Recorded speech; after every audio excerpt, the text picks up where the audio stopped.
नमस्कार, बात आज की चैनल में आपका स्वागत है। मैं हूं निपुण भार्गव और पेश है आज की सच्ची बात पक्की बात।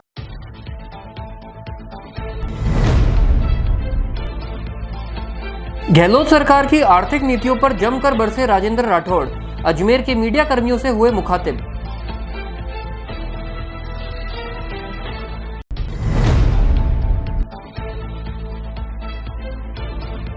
पशु चिकित्सकों ने जताया सरकार के प्रति विरोध, बजरंगगढ़ चौराहे पर निकाला कैंडल मार्च।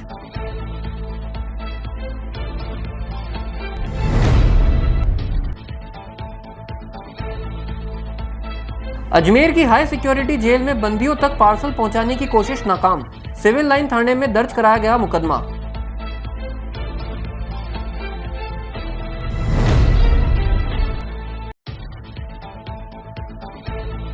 स्कूली बच्चों ने दिया स्वच्छता का संदेश, शहर में निकाली गई जागरूकता रैली।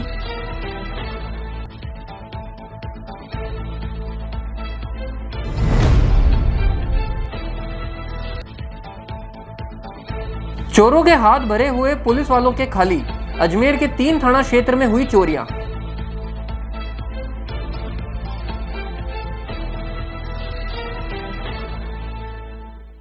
आपके शहर अजमेर में खुल गया है अनंत टीवीएस का नया शोरूम, जहां आपको मिलेंगे टीवीएस टू व्हीलर में इलेक्ट्रिक व नॉन इलेक्ट्रिक आईसी इंजन के विश्व स्तरीय रेंज। इलेक्ट्रिक व्हीकल में टीवीएस का iQube उपलब्ध है। ग्रामीण इलाकों के लिए टीवीएस का एक्सेल, साथ ही world class service centre, train टेक्नीशियनों के साथ व बैंकों से फाइनेंस सुविधा भी उपलब्ध है, वह भी बेहतरीन ऑफर के साथ। अनंत टेक व्हील IBM ऑफिस के सामने, आदर्श नगर, नसीराबाद रोड, अजमेर।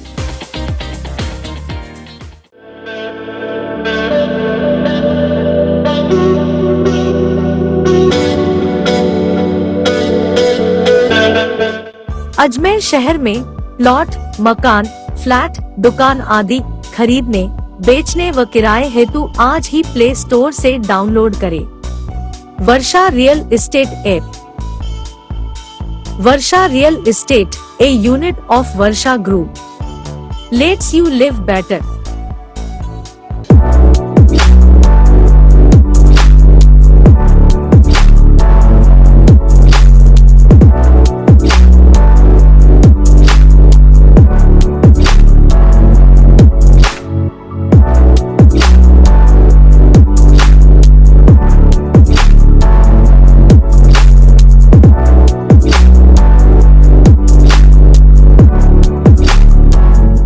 ये सर्किट मामू नहीं बनने का, रेडीनेट फाइबर लगाने का। इंटरनेट बोले तो रेडीनेट फाइबर नेट। डिटेल्स के लिए 7412001234 पे कॉल लगाने का। सही है भाई।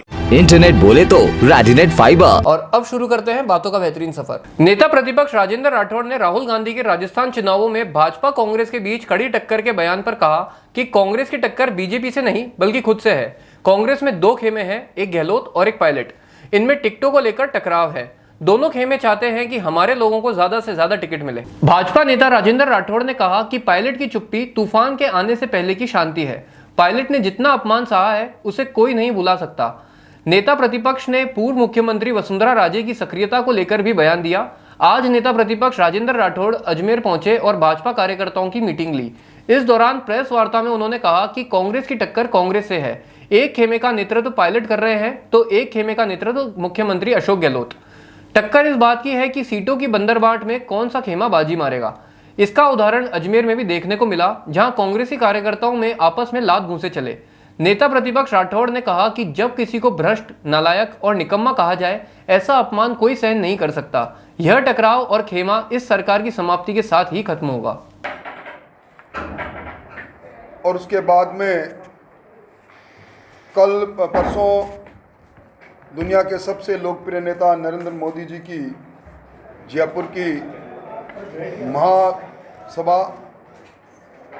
इसके बाद इन सारी स्थितियों को देखते हुए और जिस प्रकार परिवर्तन यात्रा को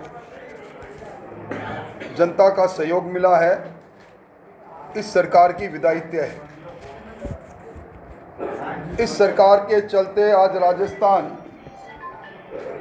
आर्थिक आपातकाल की तरफ बढ़ चुका है। राजस्थान हाई फिजिकल स्ट्रेस में आ गया और मुख्यमंत्री जी बिना बजटीय प्रावधान के सरकारी धन का दुरुपयोग करके अपना खुद के महिमा मंडन में लगे हुए हैं। डिजाइन बॉक्स कंपनी एक निजी कंपनी, उसके माध्यम से 2000 करोड़ के विज्ञापन, वीडियो कंटेस्ट और यूट्यूबर्स को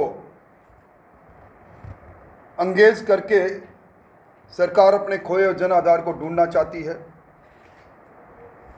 सरकार ने विधानसभा के अंदर ये कहा कि हम 1,35,00,000 महिलाओं को स्मार्टफोन बांटेंगे। फिर मुख्यमंत्री जी मुकरे और 95 लाख महिलाओं को दरकिनार करके 40 लाख स्मार्टफोन बांटने की बात कही। और अब तक 18 लाख टेलीफोन उन्होंने बांटे हैं। और इस टेलीफोन खरीद के अंदर भारी घोटाला हुआ है। टेलीफोन सैमसंग और ऐसी कंपनियों के हैं जिसमें 2G स्पेक्ट्रम के उपकरण लगे हैं। और इसी कारण से यहाँ वार्ड नंबर 80 के अंदर राशिदरा के अंदर टेलीफोन फटा और एक महिला का पूरा कमरा जल गया। दूसरी ओर इन्होंने अन्नपूर्णा किट के नाम पर 1 करोड़ NFSA परिवार को सोयाबीन का तेल, मिर्च, धनिया, हल्दी बांटने का काम किया। अब तक 22 सैंपल फेल हो गए। राजस्थान के अलग अलग जिलों के अंदर 22 सैंपलों के माध्यम से लैब ने कहा जांच के पश्चात कि ये अस्वास्थ्यकर है। इस अन्नपूर्णा किट में भी भारी भ्रष्टाचार हुआ। 2 मंत्रियों के सर फुटोबल हुए। खाद्य और रसद मंत्री ने कहा कि 3000 करोड़ की ये योजना रसद विभाग की है। वित्त विभाग के जिसके मंत्री मुख्यमंत्री जी हैं, उन्होंने इसको सहकारिता विभाग में स्थानांतरित की। कॉन्फर्ट के माध्यम से एक टेलर में निविदा जारी हुई। हर जिले के अंदर 50 करोड़ का जिसने पोषाहार वितरण का काम किया, उसकी अहर्ता रखी, वही कंपनी भाग ले सकती है, वही फर्म भाग ले सकती है। नतीजा ये हुआ कि पूरा राजस्थान का ठेका उस राणावत कंपनी को मिल गया, जिन्होंने अभी इतना पैसा कमाया कि गहलोत साहब का एक सरकार का पुराना हेलीकॉप्टर भी उसने एक्शन पर खरीद लिया। भारतीय जनता पार्टी के शासन आने के बाद इस महाघोटाले की हम जांच करवाएंगे। 100 यूनिट बिजली दूर की कौड़ी साबित हुई। जनता के बड़े हुए बिल आए और अजमेर में 80 जगह पर इस बिलों की होली जलाई गई। फसल बर्बाद हुई, किसान मांग करता रहा और इन्होंने गिरदावरी नहीं कराई। लंपी के अंदर, इस जिले के अंदर बड़ी संख्या में लगभग 80,000 पशु कालकलवित हुए और बहुत थोड़े सा हजारों की संख्या में, वो भी कुल पूरे राजस्थान में 41,000 पशुपालकों को 40,000 रुपये देकर इन्होंने अपनी बजटीय घोषणा को पूरा कर लिया। राजस्थान के अंदर हालात ये हो गई कि अब ये सरकार अपने कांग्रेस के कल्चर और वर्कर पर विश्वास नहीं कर रही। ये सिर्फ विज्ञापनों के आधार पर चुनाव लड़ रही। टक्कर है, टक्कर कांग्रेस के 2 खेमों में है। एक खेमे का नेतृत्व तो पायलट साहब कर रहे हैं और एक खेमे का नेतृत्व गहलोत साहब कर रहे हैं। टक्कर इस बात की है कि सीटों की बंदरबाट के अंदर कौन सा खेमा बाजी मारे। और टक्कर है अजमेर के अंदर। आपने टक्कर का वो दृश्य देखा होगा जब रलावता साहब और धर्मेंद्र जी दोनों के समर्थक लात घूसों के अंदर आपस में घूसे चला रहे। टक्कर इस बात की है, वरना कोई टक्कर नहीं है। ये मुख्यमंत्री जी वही मुख्यमंत्री जिन्होंने पिछली बार अपने शासनकाल में कहा था मैं मुख्यमंत्री नंबर 1 हूँ, और जब गए तो 21 लोगों को छोड़कर गए थे। इस बार ये लाल डायरी और नाथी के बाड़े की सरकार की विदाई धूमधाम से हो। ओपन एजेंसियों को टैक्स पेयर का पैसा सरकार जिस प्रकार लुटा रही है और बिना वित्तीय प्रबंधन के सरकार जिस प्रकार की बंदरबाट कर रही है, राजस्थान की वित्तीय हालत, इकोनॉमी पाकिस्तान और श्रीलंका की तरह करके यह सरकार जाएगी। अब तो निगम और बोर्डों में, अभी राजस्थान हाउसिंग बोर्ड के कर्मचारियों ने आंदोलन इसलिए किया कि 1000 करोड़ रुपया राजस्थान हाउसिंग बोर्ड से सरकार ने अपने कंसोलिडेट फंड में ट्रांसफर करा के बंदरबाट की। 1500 करोड़ रुपए आरटीडीसी राजस्थान पर्यटन निगम के संपत्ति को लीज में रखकर सरकार ने लोन लिया। आज सरकार के पास कर्मचारियों की तनख्वाह और वेतन का पैसा नहीं। सरकार की ट्रेजरी में आज संवेदकों का पैसा नहीं होने के कारण से बिल अटे पड़े हैं और सरकार ने जो वादा किया था ओल्ड पेंशन स्कीम लागू करते हुए जीपीएफ का लाभ देने के लिए कर्मचारियों को, वो लाभ सरकार दे नहीं पा रही। सरकार ने अपने जीडीपी का 42% लोन लेकर इस वित्तीय वर्ष में देश के अंदर सर्वाधिक लोन लेकर राजस्थान की इकोनॉमी को धराशायी कर दिया और इस सरकार को ब्यूरोक्रेट और विज्ञापन एजेंसी चला रही है। यहाँ स्मार्ट सिटी में अजमेर में अन्ना सागर को जिस प्रकार छोटा किया गया और एनजीटी के आदेश के बाद 24 करोड़ के काम जो अन्ना सागर के कैचमेंट एरिया में किए, 64 करोड़ के काम जो अन्ना सागर के कैचमेंट एरिया में किए, खेल ग्राउंड में दुकानें बना दी गई। एनजीटी के आदेश पर अब तोड़ने के आदेश हुए हैं। भारतीय जनता पार्टी इस पूरे मामले के अंदर जांच कराएगी, उत्तरदायित्व का निर्धारण करेगी और आने वाले समय में ये भ्रष्ट कार्य को करने वाले कर्मचारी और नेता दोनों को कटघरे में खड़े करेगी। मैं दावे के साथ कह सकता हूँ, अनुभव के साथ कह सकता हूँ कि राजस्थान के अंदर कांग्रेस की सबसे शर्मनाक हार होगी, क्योंकि लूट और झूठ और सपनों को बेचने का काम अब जादूगर सरकार में सामने आ गया। मुख्यमंत्री जी कह रहे हैं कि कुर्सी मुझे छोड़ नहीं रही और जनता है कि वो मुख्यमंत्री जी की कुर्सी की चारों टांगें तोड़ने को तैयार खड़ी है। इसी अजमेर से आरपीएससी को भ्रष्ट बताते हुए जिन सचिन पायलट जी ने जन आक्रोश यात्रा की थी और ये कहा था कि नौजवानों को जयपुर में जाके कि आपके पैरों के फपोले को मैं ऐसे जाने नहीं दूंगा, इस बात को मैं आगे बढ़ाऊंगा, आज वो भी मुकर गए। और मैं समझता हूं कि अंतर्द्वंद के दम पर ये चली सरकार अब 2 सप्ताह की सरकार बची है। 6 तारीख से लेकर आगामी महीने की 6 अक्टूबर से लेकर 10 अक्टूबर के बीच में आचार संहिता आ जाएगी। सरकार का वैधानिक कार्यकाल समाप्त हो जाएगा और इस जिले के अंदर सारी की सारी सीटें भारतीय जनता पार्टी जीतेगी। आज हमारी समन्वय समिति की बैठक, उस बैठक को लेने में आया हूँ। हमने कार्यकर्ताओं से खुला संवाद किया है। परिवर्तन यात्रा के अंदर लोगों ने जो काम किया उसके लिए धन्यवाद दिया। यहाँ प्रधानमंत्री जी की ऐतिहासिक रैली हुई उसके लिए धन्यवाद दिया। हमारा अभी जो संकल्प पत्र जिसके आधार पर हम भावी समय में अब बात करेंगे जनता के मुद्दों को, वो संकल्प पत्र में क्या क्या मुद्दे होने चाहिए अजमेर ज़िले से, उसकी बात की। अजमेर ज़िले के अंदर बिशुलपुर के पानी को लेकर जिस प्रकार की थोथी और गंदी राजनीति की गई और जिस प्रकार यहाँ प्रधानमंत्री फसल बीमा योजना के लोग में जो हमारे हरताई रखने के बाद भी किसानों को उस बीमा का लाभ नहीं मिला, इस सारे मुद्दों को लेकर जनता के बीच में जाएंगे। और अब हमारा संघर्ष विधानसभा में होगा, बूथ पर होगा। हमारी बूथ कमेटियां तैयार हैं और हम पूरे मुस्तैदी से इस बात को आगे बढ़ाएंगे। मोटे तौर पर मुझे इतना ही कहना था। आपको कोई बात कहनी है तो पूछनी है तो मुझे। बहुउद्देशीय पशु चिकित्सालय शास्त्री नगर में अजमेर जिले के पशु चिकित्सकों द्वारा नॉन प्रैक्टिसिंग अलाउंस की मांग को लेकर 9वें दिन मंगलवार की शाम को बजरंगगढ़ चौराहे पर कैंडल मार्च निकालकर विरोध दर्ज कराया गया। वहीं 14 अक्टूबर से विश्व विख्यात पुष्कर मेला है और ऐसे में पशु चिकित्सकों की हड़ताल के चलते पशुपालक शहर के पशुओं में लंपी वायरस बीमारी का पता नहीं लगा पा रहे।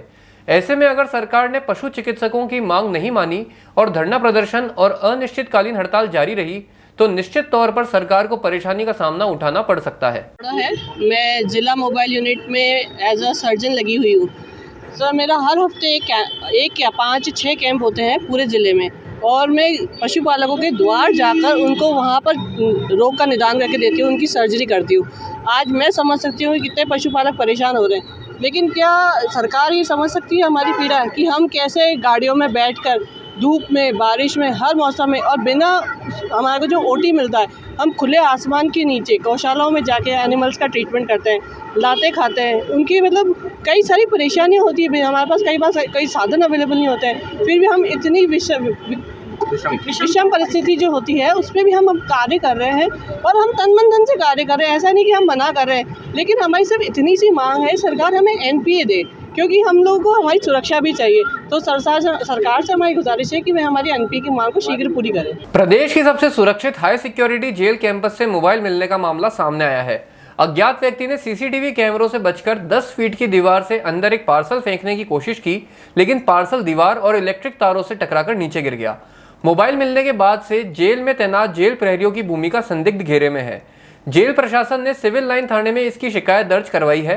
पुलिस ने कारागृह अधिनियम के तहत मुकदमा दर्ज कर जांच शुरू कर दी है। हाई सिक्योरिटी जेल प्रशासन ने सिविल लाइन थाने में शिकायत देकर बताया कि गोपनीय सूचना प्राप्त हुई है कि जेल की मुख्य दीवार के पास टावर संख्या 1 और पत्थरों के बीच में पार्सल खाकी कलर के टेप से लपेटा हुआ लावारिस पड़ा मिला। सूचना पर अधिकारी मौके पर पहुंचे और लावारिस पार्सल को उठाकर जेल अधीक्षक पारस जहांगीर को सूचना दी गई। खोलकर देखा तो पार्सल में मोबाइल बरामद हुआ।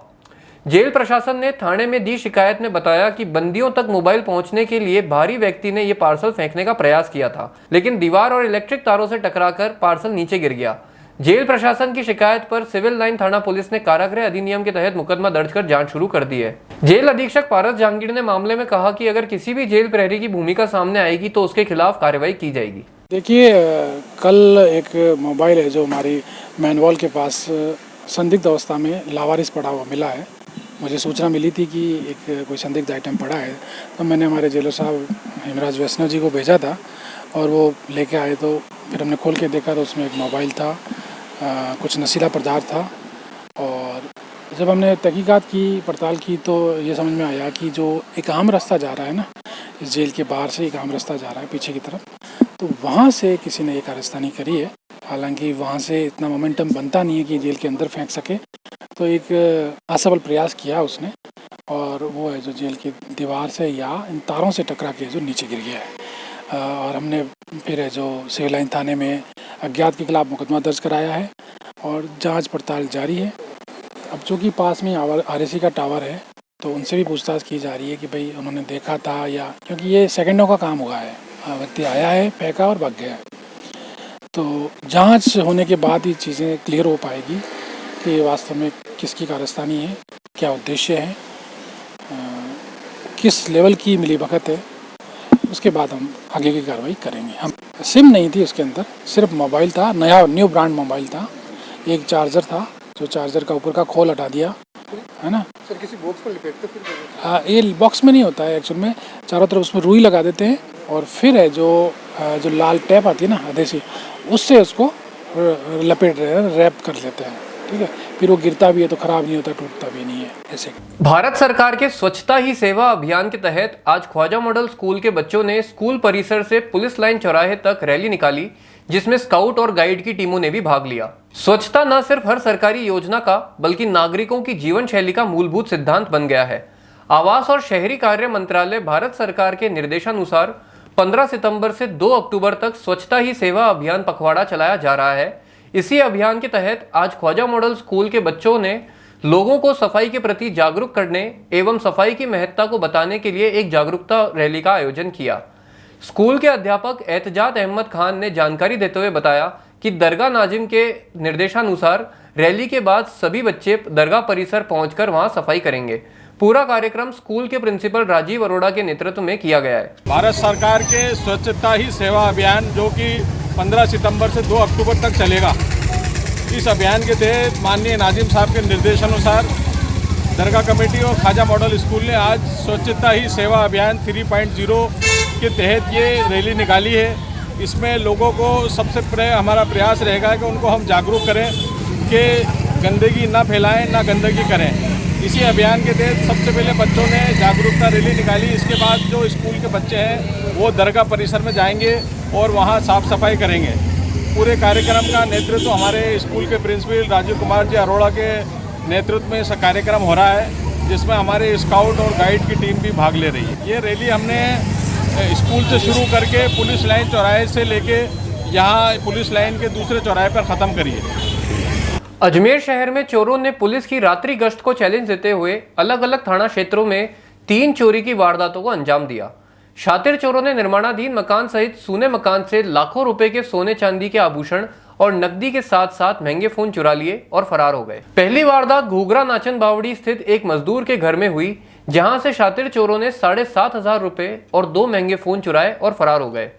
मकान मालिक महेंद्र ने बताया कि 1 साल पहले भी चोरों ने महंगा फोन चुरा लिया था, जिसकी भी पुलिस में शिकायत की गई थी, मगर आज तक कोई कार्रवाई नहीं हुई। और रात को 2 बजे बरसात आई तो हमारे को पता पड़ा कि हमारा सामान पूरा गायब हो गया। उसमें 7,500 रुपये नगद थे और एक फ़ोन था चालू और एक कॉम्बो फूटा हुआ फ़ोन था, वो 20,000 का था। एक 15,000 का फ़ोन था ओप्पो का, वो ले गए। और 7,500 रुपये कैश थे, एक हथफूल था चांदी का और एक झूमर थी चांदी की और एक सोने का लूंग था, वो ले गए। और कुछ छोटी मोटी सामान थे, तो 250 ग्राम के करीब सामान थे, वो ले गए।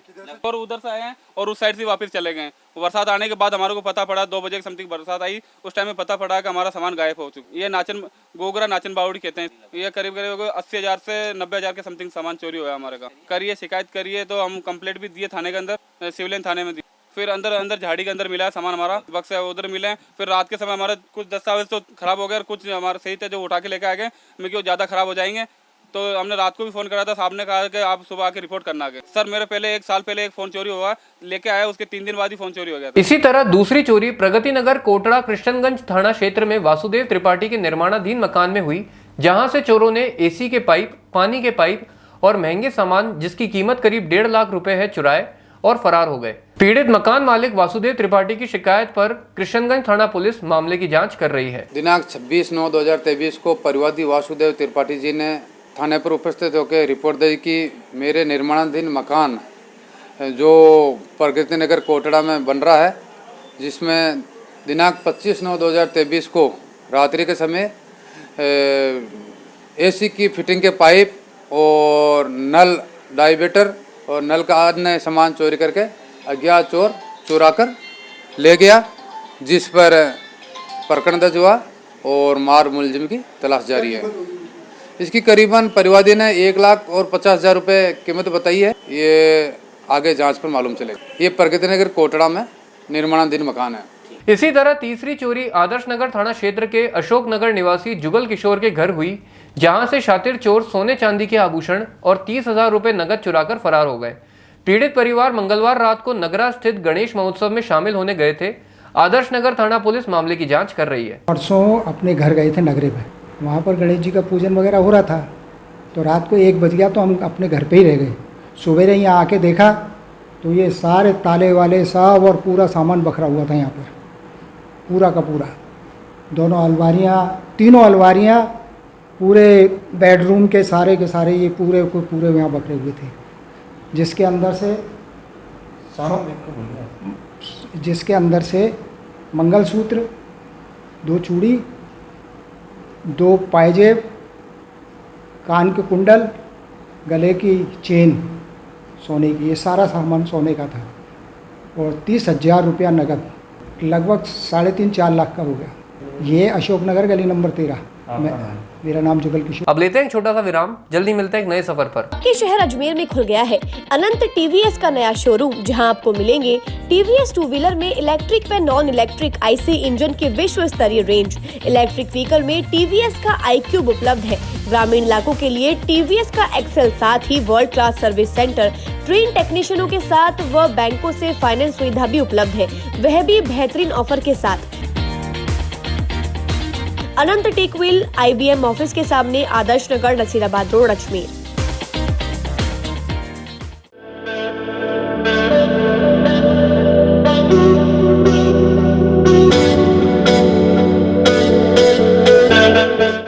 अजमेर शहर में प्लॉट, मकान, फ्लैट, दुकान आदि खरीदने, बेचने व किराए हेतु आज ही प्ले स्टोर से डाउनलोड करें Varsha real estate app. Varsha real estate, a unit of Varsha Group, lets you live better.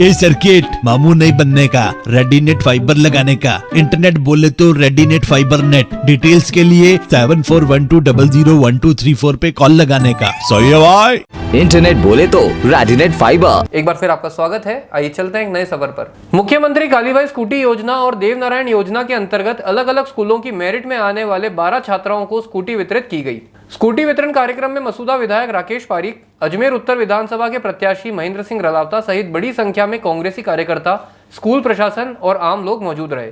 Scooty वितरण कार्यक्रम का आयोजन सावित्री राजकीय कन्या उच्च माध्यमिक विद्यालय में आयोजित किया गया। स्कूटी मिलने के बाद छात्राओं के चेहरे पर खुशी की लहर दौड़ पड़ी और सभी छात्राओं ने राजस्थान सरकार को धन्यवाद भी दिया। राजस्थान की सरकार के द्वारा कालीबाई और देवनारायण छात्रवृत्ति के तहत तमाम बच्चों को जो स्कूटियाँ दी जा रही है राजस्थान भर के अंदर, उसी के तहत आज अजमेर के अंदर 12 स्कूटियों का आज यहाँ वितरण किया जाएगा। और उन छात्राओं को, जो छात्राओं अपने अपने क्लास के अंदर जिन्होंने अच्छे अंक लेके जो आई थी, मेरिट के आधार के ऊपर इनका चयन हुआ है। और आने वाले समय और इसी तरह से राजस्थान के मुख्यमंत्री जी का और सरकार की ये मंशा है कि राजस्थान में 1-2 नहीं 30,000 स्कूटियाँ राजस्थान में वितरित की जाए। और वो वितरित करने का जो प्रयास किया गया उसके लिए मैं सरकार के प्रति बहुत बहुत आभार व्यक्त करता हूँ। और विशेष तौर से आभार प्रकट करता हूँ मैं हमारे मसूदा के विधायक राकेश पारीक जी का कि अपने व्यस्तम समय में से समय निकालकर वो मेरे अजमेर उत्तर विधानसभा क्षेत्र में पधारे। आपका धन्यवाद, आपका स्वागत, आपका अभिनंदन। आज स्कूटी वितरण का कार्यक्रम है और कॉलेज प्रशासन द्वारा जो सरकार की योजनाएं हैं, हमारे राजस्थान सरकार के मुख्यमंत्री गहलोत साहब ने जो बजट में घोषणा करी, उस घोषणा के तहत अजमेर में गवर्नमेंट गर्ल्स कॉलेज में जो ये स्कूटी दी जा रही है उसके अंदर हमारी अजमेर डेयरी के अध्यक्ष रामचंद्र चौधरी की अध्यक्षता में वार्षिक आमसभा में गत वर्ष के लेखा जोखा का अनुमोदन तथा वर्ष 2023-24 और 2024-25 के वार्षिक बजट एवं कार्य योजना का अनुमोदन किया गया। आमसभा में अजमेर जिले की दुग्ध उत्पादक समितियों के प्रतिनिधियों ने शिरकत की। उन्होंने बताया कि स्थानीय जवाहर रंगमंच पर खुले अधिवेशन में पशुपालकों के माध्यम से जिले के 800 गांवों तक मतदान जागरूकता का संदेश देने के साथ मतदान करने के लिए प्रेरित किया गया। चौधरी ने बताया कि डेयरी आवागमन में पिछले 7 साल से सुस्त गति से निर्माणाधीन रेलवे पुलिया से पीड़ित डेयरी प्रबंधन साधारण सभा से मंजूरी लेकर उच्च न्यायालय में PIL फाइल करने पर मुहर लगाई गई। उन्होंने कहा कि मुख्यमंत्री अशोक गहलोत ने पशुपालकों की 7 मांगों को एक साथ मानकर बहुत बड़ी राहत देने का काम किया है। चूंकि आने वाला समय पशुपालकों के लिए पशुपालन से खुशहाली का है, ऐसे में पशुपालन ही मुख्य धंधा बने, इसके लिए प्रेरित किया जा रहा है। अजमेर जिला दूध उत्पादक सहकारी संघ की 32वीं आमसभा संपन्न हुई। लगभग 600 समितियों के अध्यक्षों ने भाग लिया। 80% अध्यक्ष आए आज, जबकि फसल कार्य इसका जो है बहुत ताव चल रहा है। किसान खेती में बहुत बिजी है। आज के बजट की प्रमुख विशेषता ये रही है कि आज का बजट, अगले वर्ष का जो वित्तीय बजट हमने प्रस्तावित पास किया वो 1400 करोड़ रुपए का है। कोई ज़माना था जब 2.5 करोड़ का मैं अध्यक्ष बना, जब बजट 2.5 करोड़ का था। आज 1400 करोड़ का बजट है। और आज के बजट खास बात ये रही कि रेलवे द्वारा हम परेशान हो चुके हैं, इसलिए आम सभा ने पास किया कि हाई कोर्ट में इसकी PIL की जाए इनके खिलाफ। ना तो इन्हें सर्विस लेन दी, ना इन्हें अंडरग्राउंड ब्रिज दी, और काम जो है फाटक लगा बंद कर दिया। एक आदमी तो मर गया उस खड्डे में। तो हम जो है PIL दायर करेंगे। दूसरा, किसानों के दूध के भाव जो वर्तमान में चल रहे हैं, जो भारतवर्ष में सबसे सर्वश्रेष्ठ है, ये भाव अगले साल तक रखेंगे हमसे। अगले साल भाव जो है थोड़ा सा कम करेंगे, क्योंकि दूध अब बहुत पैदा हो जाएगा। इस साल लंपी के 2 कोरोना काल निकले, फिर लंपी का काल निकला। 3 साल विगत हमारे बहुत कष्टदायी रहे, और आने वाला समय हमारे लिए बहुत अच्छा हो रहा है। तो हम प्रयास यही कर रहे हैं पशुपालकों के जो है पशु खरीदने के लिए यदि कोई भी बैंक राजस्थान और हिंदुस्तान में 7% पे लोन देगा तो 2% अजमेर डेयरी उनको अनुदान देगी ब्याज पर। 5% में पशु खरीदवा रहे हैं। हम इसको डेनमार्क जब भी बना पाएंगे कि यहाँ के तमाम मजदूरों के पास गाय भैंस हो, तमाम भूमिहीनों के पास गाय भैंस हो और पशुपालक चाहे तो उनके पास और खरीदने का भी उनको मदद मिलनी चाहिए। अजमेर के राम सिंह सोलंकी ने पटवारी विजय कुमार विजयवर्गीय के खिलाफ संभागीय आयुक्त, जिला कलेक्टर और एसीबी में शिकायत देकर निष्पक्ष जांच की मांग की है। पीड़ित राम सिंह सोलंकी ने बताया कि 9 मार्च 2019 में पटवारी विजय कुमार विजयवर्गीय ने उनसे सुविधा शुल्क के नाम पर 50,000 रुपए लिए थे। उसके बाद बीके कॉल योजना में कृषि भूमि का नियमन किया। क्या कहा राम सिंह सोलंकी ने, आइए सुनते हैं। मैं 9/3/2019 से विजय कुमार विजयवर्गीय पटवारी अभी है गिरदावर, परेशान कर रहा है। इसने मेरे सुविधा शुल्क मांगे थे 50,000 रुपये।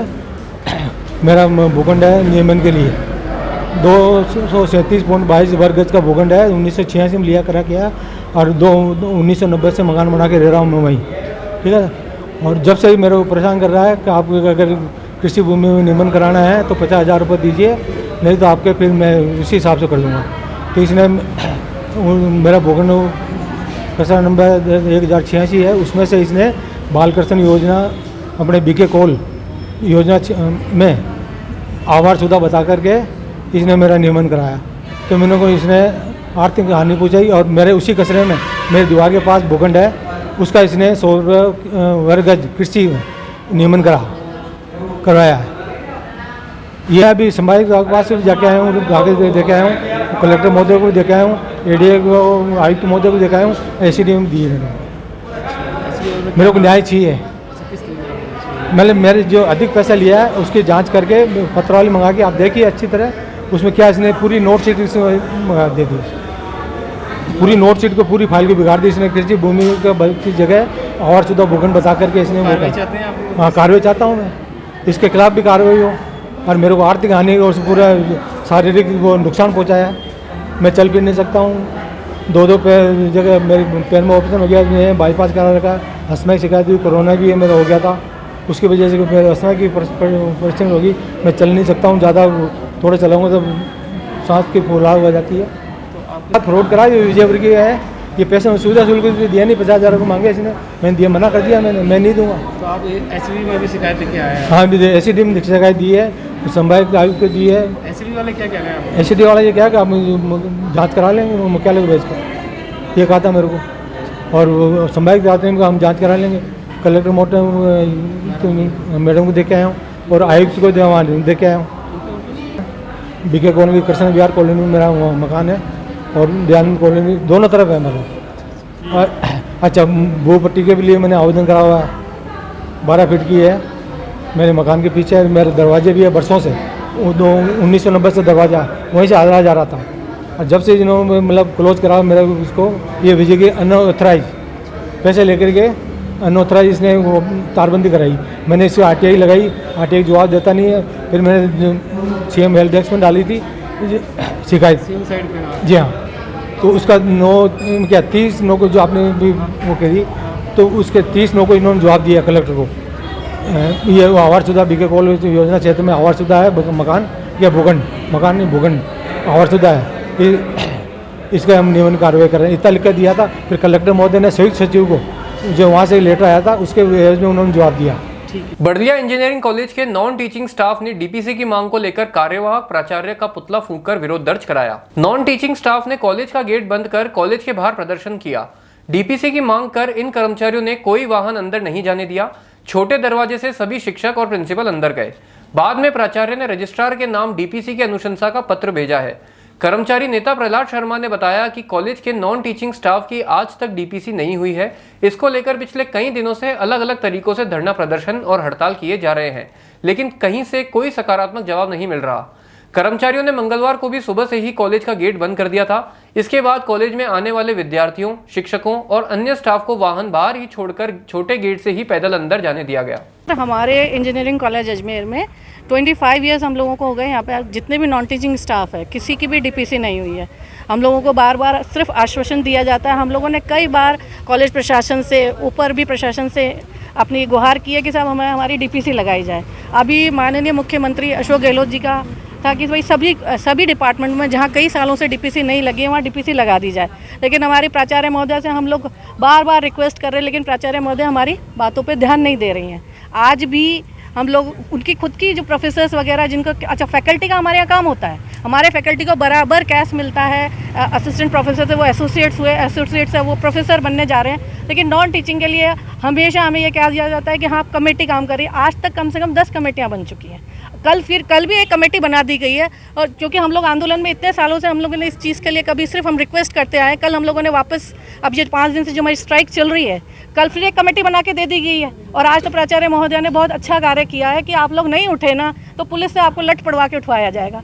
सर हम शांतिपूर्वक अपना एक धरना दे रहे हैं, क्या हमको अधिकार नहीं है? आज मेरे को 25 साल इस कॉलेज में हो गए, क्या सर मैं डीपीसी की अधिकार नहीं रखती हूँ? मतलब लेडीज़ को, जेंट्स को, सभी के साथ है। हम नॉन टीचिंग में एक पर्सन ऐसा नहीं है जिसको कॉलेज के इस्टेब्लिशमेंट हुए 25 साल हो गए, लेकिन एक जने को आज तक डीपीसी नहीं मिली। ऐसा क्या कारण है कि केवल टीचिंग, क्या कॉलेज केवल टीचिंग के लिए? आज हम लोगों ने प्रिंसिपल का पुतला इसीलिए जलाया क्योंकि प्रिंसिपल अजमेर में हमको कहीं से ज्ञात हुआ है प्राचार्य यही है, लेकिन प्राचार्य महोदय हमारी बात सुनने को तैयार नहीं है। मतलब आके अगर हमसे बोले, हमारी समस्या सुने, वो सुनने को तैयार नहीं, उल्टा किसी से ये कहलवा रही है कि पुलिस बुलवा के आप लोगों को लट पड़वाए जाएंगे, आपको ये किया जाएगा। जबकि ये जो धरना है शांतिपूर्ण तरीके से, किसी तरह की कोई बदतमीजी हम लोगों के या स्टाफ द्वारा नहीं कही है। हम लोगों को अपना हक चाहिए। हम यहाँ लड़ाई करने नहीं आ रहे। 25 साल टीचिंग और नॉन टीचिंग के साथ, क्योंकि नो डाउट प्रिंसिपल जो होता है वो टीचिंग का होता है, वो लोग सिर्फ अपना फेवर करते हैं। हम लोगों की तरफ कभी कोई ध्यान नहीं दिया जाता। सर हम लोग बहुत त्रस्त हो चुके हैं 25 बरस की नौकरी में। कुछ लोग तो 2-3 साल बाद रिटायर होने वाले हैं। हम लोगों को अभी तक प्रमोशन नहीं, एक प्रमोशन नहीं मिला सर, एक प्रमोशन नहीं मिला। महाविद्यालय अजमेर के समस्त शैक्षणिक कर्मचारी जो आज हमारी जो 25 सालों की जो मांग है वो जो लंबित है और बार बार हम इसकी मांग करते आ रहे हैं, लिखित में भी दी, मौखिक रूप से भी वार्ता करी, लेकिन आज दिनांक तक किसी प्रकार का कोई हमारे ऊपर या हमारी मांग के ऊपर ध्यान नहीं दिया गया। हमारी कई बार कमेटियाँ बनी, कम से कम 10 से 12 बार कमेटियाँ बन चुकी है, लेकिन कमेटियाँ ही बनती जा रही है, कमेटियाँ ही बनती जा रही है। उसके बाद में कमेटी बनने के बाद में उसके ऊपर किसी प्रकार की कोई कार्रवाई नहीं होती है। माननीय मुख्यमंत्री जी के द्वारा बार बार ये कहा जा रहा है कि इनके हर कर्मचारी की राजस्थान में ऐसा कोई कर्मचारी नहीं रहेगा जिसकी पदोन्नति नहीं होगी, लेकिन उसके बाद में आचार संहिता का समय नज़दीक आने के उपरांत भी हमारे महाविद्यालय में किसी प्रकार का कोई कार्य इस डीपीसी के ऊपर नहीं किया जा रहा, पदोन्नति के लिए नहीं किया जा रहा है। प्राचार्य महोदय बीकानेर से आके घर पे है, उसके बाद में हमारे सामने आके कोई वार्ता करने के लिए या हमारे को आश्वासन देने के लिए किसी भी प्रकार से कुछ भी नहीं, केवल धमकियों के ऊपर धमकियां मिली जा रही। आज हमने प्राचार्य महोदय का यहाँ हमारे को पता चला कि बीकानेर से यहाँ आ गए हैं और प्राचार्य महोदय हमारे से नहीं मिल रही है। उसके विरोध के अंदर हमने प्राचार्य महोदय का जो पुतला है वो फूंका है कि हमारे से किसी भी प्रकार से आके हमारे से वार्ता करे। महिलाओं की सामाजिक सेवाओं की संस्था 40 women of the future award के लिए अजमेर की समाज सेविका, साहित्यकार और लेखिका डॉक्टर मधु खंडेलवाल का चयन किया गया है, जिन्हें आगामी 30 सितंबर को जयपुर में एक विशाल समारोह में पुरस्कृत किया जाएगा।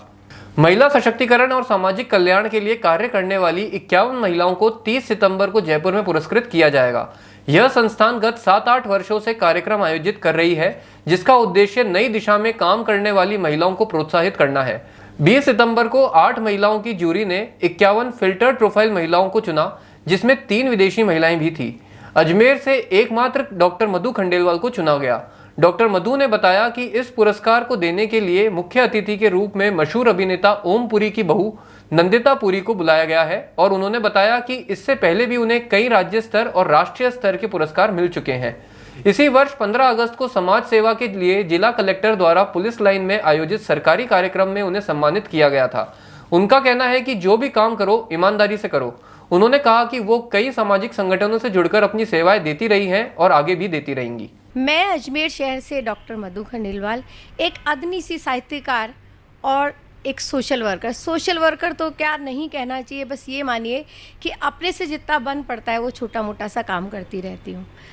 और ये बताना चाहती हूँ कि मेरा काम कोई विशेष इसलिए है कि मैं सड़क पर जो मानसिक विक्षिप्त लोग होते हैं उनके लिए काम करती हूँ।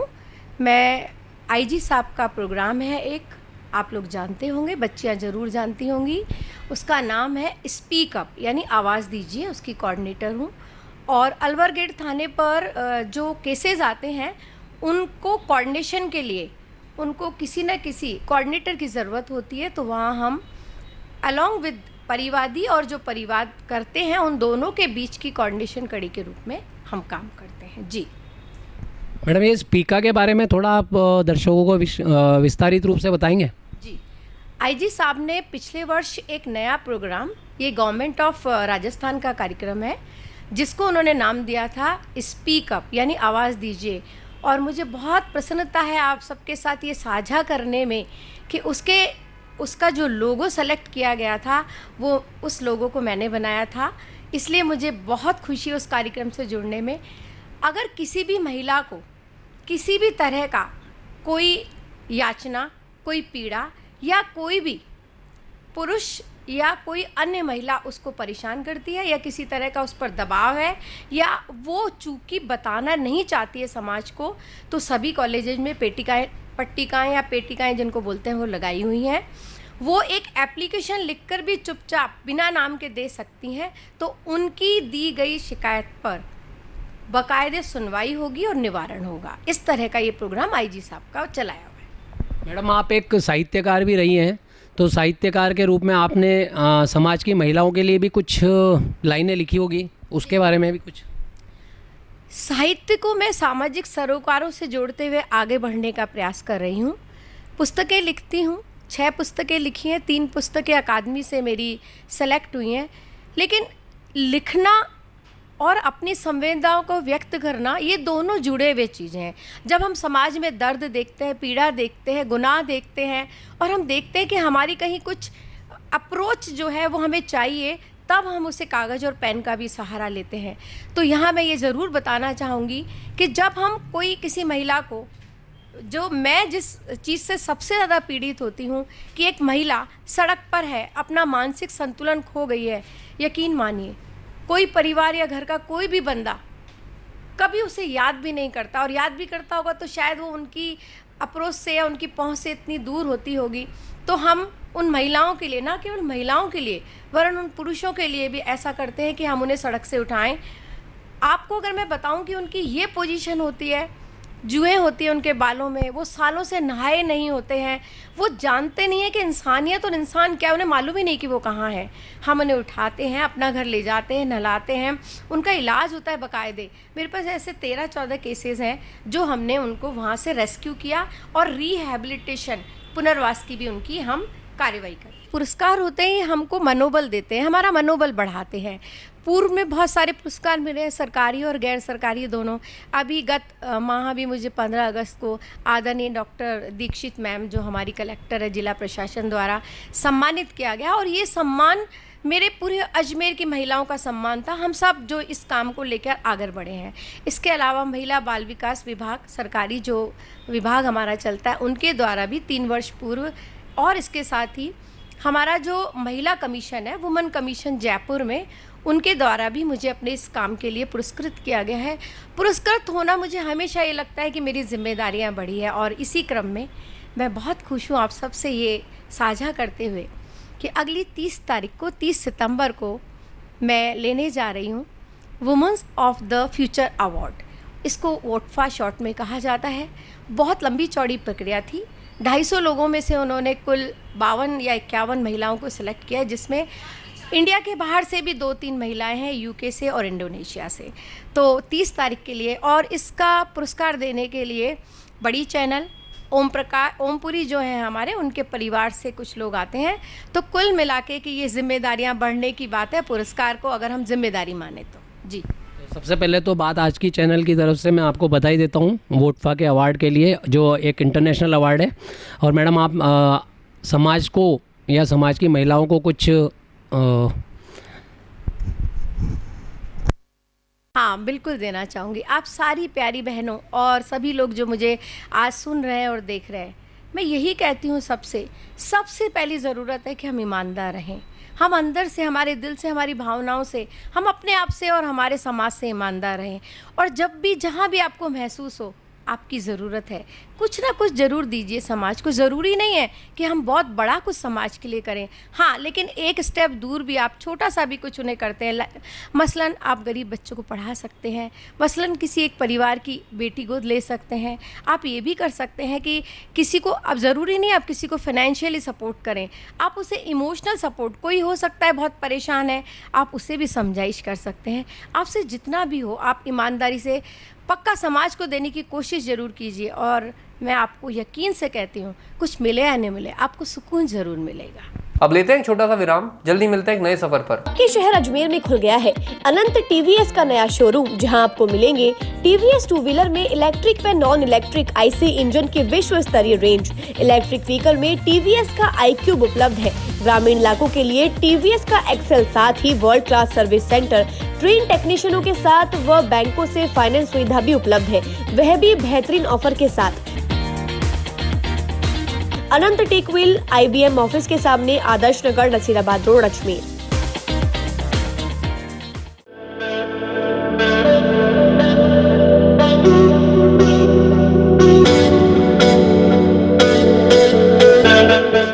अजमेर शहर में प्लॉट, मकान, फ्लैट, दुकान आदि खरीदने, बेचने व किराए हेतु आज ही प्ले स्टोर से डाउनलोड करें वर्षा रियल एस्टेट ऐप।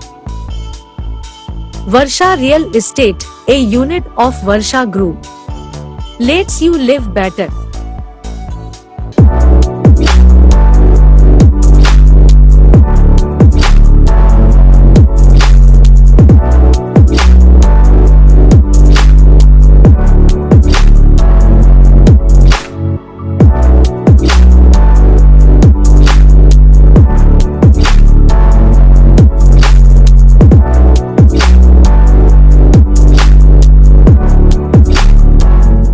ये सर्किट मामू नहीं बनने का, रेडीनेट फाइबर लगाने का। इंटरनेट बोले तो रेडीनेट फाइबर नेट। डिटेल्स के लिए 7412001234 पे कॉल लगाने का। सही है भाई। इंटरनेट बोले तो रेडीनेट फाइबर। एक बार फिर आपका स्वागत है। आइए चलते हैं एक नए सफर पर। गत वर्ष अक्टूबर 2022 को स्कूल लेक्चरर के लिए हुई परीक्षा के परिणाम एक वर्ष बाद भी जारी नहीं होने से सभी अभ्यर्थियों ने आज RPSC सचिव को ज्ञापन सौंपकर अतिशीघ्र परिणाम जारी करवाने की बात कही। बेरोजगारी से त्रस्त पढ़े लिखे शिक्षित युवाओं को अपना भविष्य अंधकार में नजर आता दिखाई दे रहा है। बड़ी मेहनत से माँ बाप पढ़ा लिखा कर बच्चों को एक अच्छा भविष्य देने की कोशिश करते हैं और एक सुनहरे भविष्य का सपना देखते हैं, लेकिन सरकारी विभागों की लापरवाही से उनके सपने टूटते नजर आते हैं। ऐसे ही RPSC स्कूल व्याख्याता के परिणामों में देरी कर उनके सपनों को कुचलने के काम कर रही है। अभ्यर्थी रमेश गोदारा ने बताया कि अभी तक परिणाम जारी नहीं होने से उन्हें बड़ी दिक्कतों का सामना करना पड़ रहा है। वो कोई फैसला नहीं कर पा रहे और अब 4-5 दिनों में आचार संहिता लगने से परिणामों की आस छूट गई है। एक महिला अभ्यर्थी कविता कुमारी जो भरतपुर से आई थी, जिन्होंने हिंदी व्याख्याता हेतु परीक्षा दी थी, उन्होंने बताया कि वो घर वालों पर कब तक बोझ बनकर रहेगी। परिणाम आ जाए तो कोई फैसला करे, मजदूरी करे या अन्य कोई काम करे, लेकिन सरकारी लेट लतीफ़ी के चलते वो मजबूर है। एक अन्य अभ्यर्थी दीपेंद्र साहू ने कहा कि 1 अगस्त से अब तक 7-8 बार सचिव महोदय को ज्ञापन दे चुके हैं, लेकिन हर बार कहा जाता है कि परिणाम जल्दी आएगा। उन्होंने कहा कि वे धरना देना चाह रहे थे, लेकिन प्रशासन की परमिशन नहीं होने से धरना नहीं देकर पुनः ज्ञापन ही दे रहे हैं।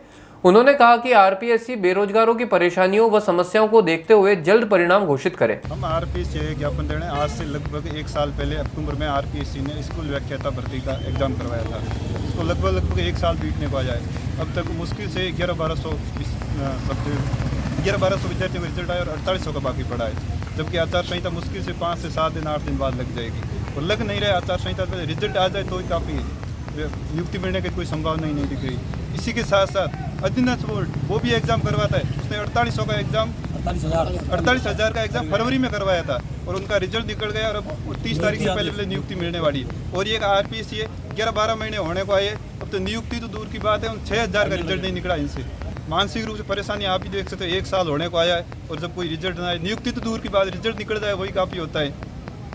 और वैसे भी कोई अमीर घर के लोग तो ये जॉब करने आते नहीं, सब गरीब घर के होते हैं। बड़ी मुश्किल से घर वाले खर्चे थे 5-7 हज़ार दे के बटाते हैं और फिर ये RPSC वाले से मानसिक रूप से परेशान करते हैं।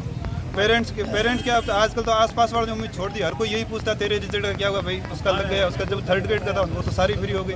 घर वाले के आसपास की यही पूछते भाई तेरे रिजल्ट हुआ नहीं हो ये तो बता दो। RPSC देती है स्कूल से 1st ग्रेड की, खर्च करेगी। अब आज सच्ची को ज्ञापन 7-8 बार पहले आ गए, आज फिर से आ जाए, फिर आए हैं, फिर आएगी एक दो बार और लग नहीं रहा कि इससे भी कुछ काम होगा।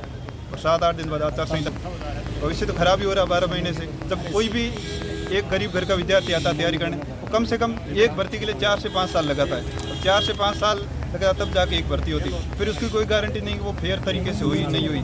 उसके बाद वो रोज़ ज्ञापन देने 7-8 1 साल उसका ज्ञापन में निकल जाता है। उम्मीद यही कर रहे हैं कि हमारी लग जाए, हमारे बच्चों का भविष्य भी बने और हमारा भी बने। और हम बेरोजगार हैं सबसे ज़्यादा, हम इसके अलावा और हमारे पास अभी कोई ऑप्शन नहीं है कि हम कुछ करें। हम कितना वेट करें इसके लिए। किस तरह की परीक्षा दी थी आपने? मैंने ये व्याख्या हिंदी की दी थी, व्याख्या करवा दी थी। अब वो रिजल्ट दें तभी तो पता चले इसकी आ पाएगी कि नहीं हो पाएगी, तो जिससे हम श्योर तो हों कम से कम। कुछ और मजदूरी करें, क्या करें फिर, क्या कुछ तो करें। इसके मतलब अटके तो नहीं रहे इसी पर ही। अगर क्लियर होता है तो ठीक है, नहीं तो अपना कुछ और देखें। और परेशान है मानसिक रूप से, क्या करें क्या नहीं करें। कब से मतलब घर वालों पर कब तक हम बोझ बन के रहे एक तरह से। बस यही कहना चाहती हूँ, जल्दी से जल्दी निकालें। आज मैं यहाँ RPSC में ही आई हूँ सचिव को ज्ञापन देने। हमारी मुख्य मांग है स्कूल लेक्चरर के परिणाम जारी करें। जो पिछले साल अक्टूबर 2022 में परीक्षा हुई, उस 1 साल होने के बावजूद अभी तक हमारे परिणाम नहीं आए। और हम सचिव साहब को 1 अगस्त से अभी 21 सितंबर तक 7-8 बार ज्ञापन दे दिया, उसके बावजूद हमारे परिणाम नहीं आ रहे। बड़े सभी विषयों के बाकी है, हिंदी है, भूगोल है, हिस्ट्री है, राजनीति विज्ञान है, इनके परिणाम नहीं आए। और सचिव साहब हमेशा एक ही बात कहते हैं कि जल्द आ जाएंगे, जल्द आ गए। 2 महीने हो गए उनसे ये सुनते हुए, जल्द आ रहे हैं, जल्द आ रहे हैं। आचार संहिता लगने वाली है, उसके बावजूद ये काम बहुत ही डिले काम चल रहा है इनका। कौन सा विभाग है ये शिक्षा विभाग है। स्कूल लेक्चरर भर्ती है 6000 पदों पर, जिसमें अभी तक 13 विषयों के परिणाम आए और 1165 अभ्यर्थियों के परिणाम आए। 4800 के बाकी पड़े अभी भी बच्चों के परिणाम। किन्होंने परीक्षा कराई थी? ये RPSC द्वारा आयोजित हुई थी अक्टूबर 2022 में। 1 वर्ष होने वाला है। क्या लगता है कि आपकी उम्र निकल जाने के बाद नौकरी मिल पाएगी आप लोगों को? हमें तो कम ही उम्मीद लग रही है कि आचार संहिता नज़दीक आ गई, उसके बावजूद भी परिणाम नहीं आ रहे हैं। परिणाम आएंगे, वहाँ बीकानेर फोरम पहुँचेंगे, फिर काउंसलिंग होगी, पता नहीं नियुक्ति का, तो इस सरकार में आस ही नहीं लग रही है हमें। क्या ज्ञापन दे रहे हैं आज हम RPSC सचिव को ज्ञापन दे रहे हैं 8वीं बार स्कूल लेक्चरर परिणाम के लिए। अगर मांगे पूरी नहीं होती आपकी? मांगे पूरी नहीं होती तो हम धरने के लिए और बार बार ज्ञापन देंगे, और क्या कर सकते हैं। राजस्थान में चुनाव से पहले ब्राह्मण समाज के लोगों ने रक्त रंजित हस्ताक्षर अभियान छेड़कर अपने समाज के लोगों को चुनावी मैदान में उतारने की मांग की है। राजस्थान में विधानसभा चुनाव करीब है, ऐसे में हर समाज अपना अपना वर्चस्व और ताकत दिखाने की जुगत में है। अपने समाज के व्यक्ति को टिकट दिलाने के लिए राज्य की मुख्य राजनीतिक पार्टियों से टिकट की मांग कर रहे हैं। ब्राह्मणों के इस अभियान के लिए श्री गणेश और परमपिता ब्रह्मा जी को प्रथम आमंत्रण दिया गया। ब्राह्मण समाज के लोगों ने फरसे की पूजा भी की। पुष्कर की धरा पर ब्राह्मण समाज के लोगों ने ब्रह्म घाट पर अपने पत्र राजनीतिक दलों के आला कमान को भेजते हुए ब्रह्म नगरी से स्थानीय ब्राह्मण समाज के लोगों को टिकट देने की मांग पुरजोर तरीके से रखी। समाज के लोगों ने आज अपने खून से हस्ताक्षर अभियान चलाया है और उसे आगे भी जारी रखने की बात कही। लोक अभियोजक विवेक पाराशर ने बताया कि ब्राह्मण समाज के द्वारा इस आयोजन को रक्त कांति नाम दिया गया है और अपने खून से हस्ताक्षर कर आला कमान को पत्र लिखे हैं। उन्होंने कहा कि स्थानीय ब्रह्मपुत्र को तीर्थराज पुष्कर से प्रत्याशी बनाने के लिए यज्ञ कर उसमें घी की आहुतियां देकर 33 कोटि देवी देवताओं का आह्वान भी किया गया। साथ ही तीर्थराज पुष्कर सरोवर की सामूहिक महाआरती कर पुष्कर में अमन चैन स्थापित करने हेतु ब्रह्मा नगरी से ब्रह्मपुत्र को विधानसभा में स्थान मिलने की कामना की और रैली के रूप में ब्रह्मा मंदिर पहुंचे। अजमेर में ब्राह्मण समाज को राजनीतिक प्रतिनिधित्व देने के लिए 8 अक्टूबर 2023 को ब्राह्मण समाज के महाकुंभ अधिवेशन का आयोजन किया जाएगा। पुष्कर से सभी तीर्थ पुरोहित दोनों पार्टियों से मांग करते हैं ब्राह्मण को टिकट यहाँ से दिया जाए, जिससे आगे तक अच्छा संदेश जाएगा।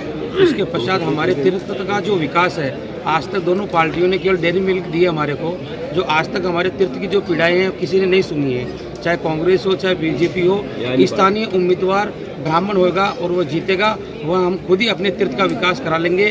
दोनों पार्टियों से हमारी यही मांग है, किसी भी ब्राह्मण को पुष्कर स्थानीय से टिकट दिया जाए। मुख्य मांग है पुष्कर की जन पीड़ा सीवरेज का गंदा पानी और विकास चारों तरफ 52 घाटों की सीढ़ियाँ टूटी हुई है, लाइटें नहीं जल रही है, सीढ़ियाँ टूटी हुई है, सफाई नहीं थी, नगर की व्यवस्था। आज तीर्थ पुरोहित पुष्कर राज के अंदर जो है ब्रह्मपुत्र को ब्रह्मा नगरी से टिकट देने की मांग को लेकर ये हस्ताक्षर अभियान चलाया गया ताकि राजनीतिक पार्टियों को पता चल सके कि पुष्कर के आवाम की क्या मांग है। और पुष्कर के आवाम की ये मांग जो दिख रही है कि पुष्कर के पंडित, पुष्कर के तीर्थ पुरोहित, पुष्कर की घाटों पर पूजा करने वाले, पुष्कर के तमाम ब्राह्मण लोग जो भी इस विधानसभा क्षेत्र में रहते हैं वो सारे एकजुट है और अपना खून से ये रक्त रंजित जो क्रांति ब्राह्मणों ने लाई है उसका परिणाम देखने को मिल रहा है, ताकि ये बात पुष्कर की आवाम की, जयपुर में बैठे हुए नेताओं तक, दिल्ली तक बैठे हुए नेताओं की गद्दी तक पहुंच सके कि पुष्कर की आम जनता चाहती है कि ब्रह्मा नगरी से ब्रह्मपुत्र के अलावा किसी को स्वीकार नहीं करेंगे। ये हिंदुओं की तीर्थ नगरी जो भारत के अंदर एक है, वहाँ से यदि किसी ब्राह्मण को टिकट देते हैं तो पूरे देश में एक संदेश जाएगा, तो पार्टियों के लिए भी अच्छा रहेगा और इस पूरे तीर्थ स्थल के लिए भी बढ़िया रहेगा। इसी मांग को लेकर ये आंदोलन चलाया जा रहा है। इसके बाद में महाआरती का आयोजन किया गया है, यज्ञ का आयोजन किया गया है और फरसे की पूजा अर्चना भी रखी गई है और ब्रह्मा जी को भी आवेदन देंगे। ये बात दिल्ली के आकाओं तक पहुँचने के लिए कार्यक्रम का आयोजन किया। संदेश हमारी मांग तो यही कि स्थानीय और युवा को यहाँ से टिकट दिया जाए ताकि वो चौमुखी विकास पुष्कर का कर सके, क्योंकि युवा ये जो हर गली में, हर क्षेत्र में जाके घूमता है, युवाओं से मिलता है, बूढ़े बुजुर्गों से मुलाकात करता है और युवा में वह शक्ति है कि वह हर कोने में जा सकता है। पुष्कर विधानसभा बहुत बड़ी विधानसभा है, 200 से ज़्यादा गाँव आते हैं, तो ऐसे युवा शक्ति को यहाँ से टिकट दिया जाए तो चारों तरफ घूमे, यहाँ के लोगों से, यहाँ के जनहित भावनाओं से मिले और चौमुखी विकास करें। देव जल झूलनी एकादशी के अवसर पर मंगलवार को शहर के विभिन्न मंदिरों से ठाकुर जी नगर भ्रमण पर निकले।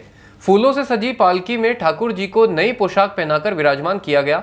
इसके बाद जयकारों के बीच ये रेवाड़ी रवाना हुई। अलग अलग मंदिरों से निकली रेवाड़ी पुष्कर के मुख्य मार्गों से होते हुए सरोवर के वरा घाट पहुंची, जहां भगवान को जल विहार कराया गया। इसके बाद सामूहिक महाआरती हुई। इस अवसर पर शहर में जगह जगह ठाकुर जी का स्वागत किया गया।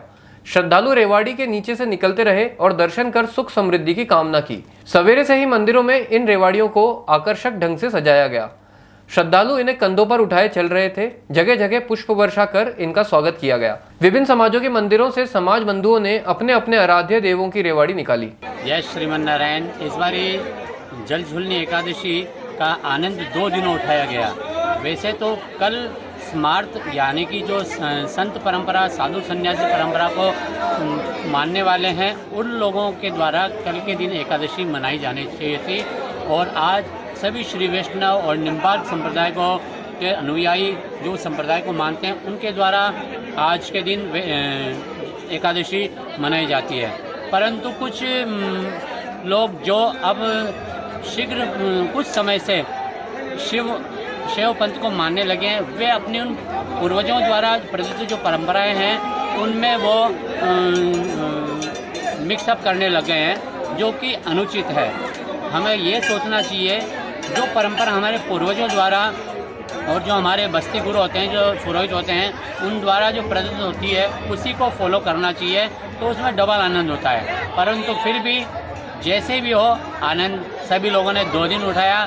इन लोगों ने कल उठाया, किन्हीं ने आज उठाया। मैं पुष्कर के प्रधान वराघाट से हूँ। यहाँ पर हमारे पुष्कर के छोटी बस्ती से लगभग जितने भी श्री वैष्णव परंपरा को मानने वाले जो मंदिर हैं, उन सभी मंदिरों के द्वारा आज पुष्कर के इस प्रधान वराह घाट पर जहाँ से पुष्कराज की आरती की जाती है, अब से कुछ ही देर में पुष्कराज की महाआरती प्रारंभ होने वाली है। तो सारी की सारी रेवाड़ियाँ भगवान के यहाँ पर जल विहार करने आई। भगवान का जन्म होने के पश्चात आज इससे ऐसा भी कहा जाता है, नहावन के लिए यशोदा मैया भगवान को सरोवर पर लेकर के आती है। वो भी एक बड़ा सुंदर भाव है। एनीवे, सब आनंद लूटते रहें, भगवान सब पर कृपा बनाए रखे, सभी स्वस्थ रहें, मस्त रहें। देखिए, हर वर्ष पद में जल झूलनी जो एकादशी होती है, ये भाद्रपद के शुक्ल पक्ष की एकादशी मनाई जाती है। इसमें भगवान को जल विहार किया जाता है। तो इस बार क्या हुआ कि एकादशी कल थी, लेकिन कल दशमी युक्त होने के कारण वह वैष्णव लोग उस दशमी को मानते नहीं है, उसका पुण्य फलित होता नहीं है। तो अगर ब्रह्म मुहूर्त में थोड़ी सी भी अगर ग्यारस है तो वो दूसरे दिन द्वादशी को ही एकादशी मानी जाएगी।